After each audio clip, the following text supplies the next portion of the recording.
paket ditolak pembeli. Heran ya, nggak ada duit kok nekat COD. Nah, kali ini kita akan bahas fitur COD, alasan orang COD, dampak COD, dan solusi buat Anda yang lagi galau mau nyalakan atau matikan fitur COD. Yang pertama, alasan mengapa orang memilih metode pembayaran COD. Jadi yang pertama alasannya adalah tidak punya rekening. Punya rekening atau tidak punya saldo. Ya, jadi sama aja lah. Jadi yang pertama adalah intinya tidak punya rekening atau tidak punya saldo. Yang kedua adalah terbatas. Jadi dananya itu ada, cuma terbatas. Karena paketnya kan belum nyampe, uangnya bisa diputar untuk yang lain ya, seperti itu. Jadi yang pertama tidak ada rekening atau tidak ada saldo, yang kedua ada, cuma terbatas. Yang ketiga adalah rasa aman. Jadi rasa aman pembeli.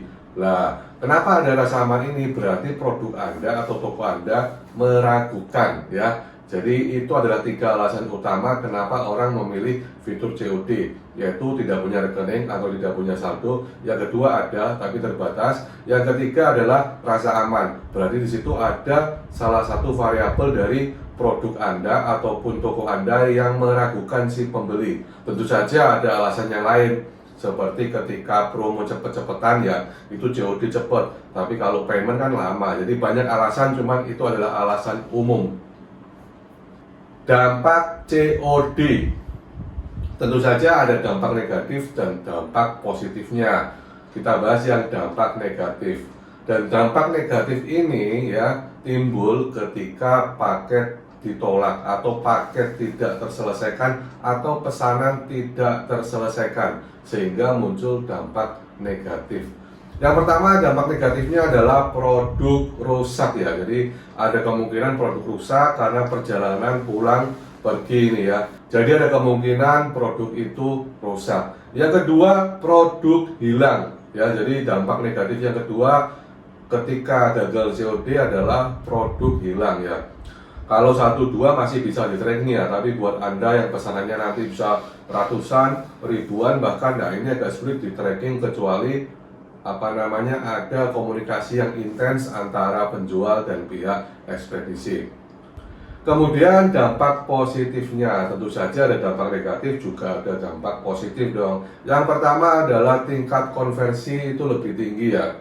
Tingkat konversi atau tingkat orang beli itu semakin lebih tinggi ketika ada fitur COD.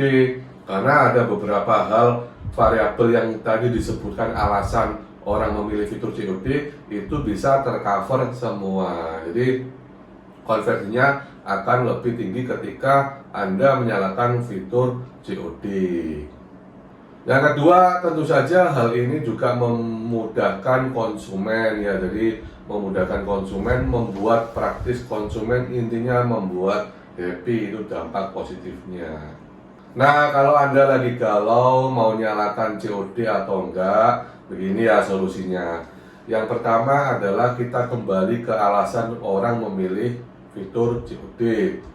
Tidak punya rekening, kemudian terbatas. Nah, 2 hal itu kan di luar kendali kita tuh. Kita tidak bisa melakukan apapun terhadap 2 hal tersebut. Namun yang ketiga adalah rasa aman.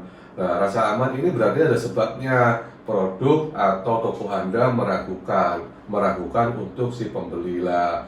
Makanya dalam produk ataupun toko Anda harus meyakinkan pembeli, harus bisa meyakinkan pembeli agar tidak ragu-ragu beli langsung payment. Nah, gimana caranya agar pembeli tidak ragu-ragu terhadap produk Anda? Ya, kita akan bahas nanti di lain video ya. Yang mau saya sampaikan di sini adalah ketika produk Anda sudah sangat meyakinkan, sudah tidak membuat ragu-ragu, maka misal ada 10 orang yang COD, 3 karena tidak punya rekening, kemudian 4 karena dananya terbatas, yang ketiga karena ngerasa aman, berarti ada ragu-ragu. Nah, misal Anda bisa mengolah hal ini, menghilangkan variabel ragu-ragu ini, sehingga yang COD kan cuma 7 tuh ya, yang 3 sudah tidak ragu-ragu, akhirnya dia payment. Jadi memperkecil volume pembayaran metode COD ya.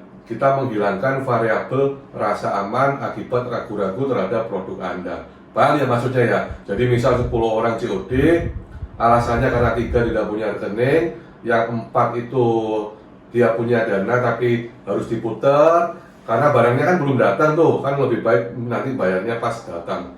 Yang ketiga, dia ragu-ragu atau kurang percaya dengan produk Anda. Nah, kita hilangkan yang variabel ketiga sehingga cuma 7 orang kan yang COD. Seperti itu ya, paham ya penjelasannya.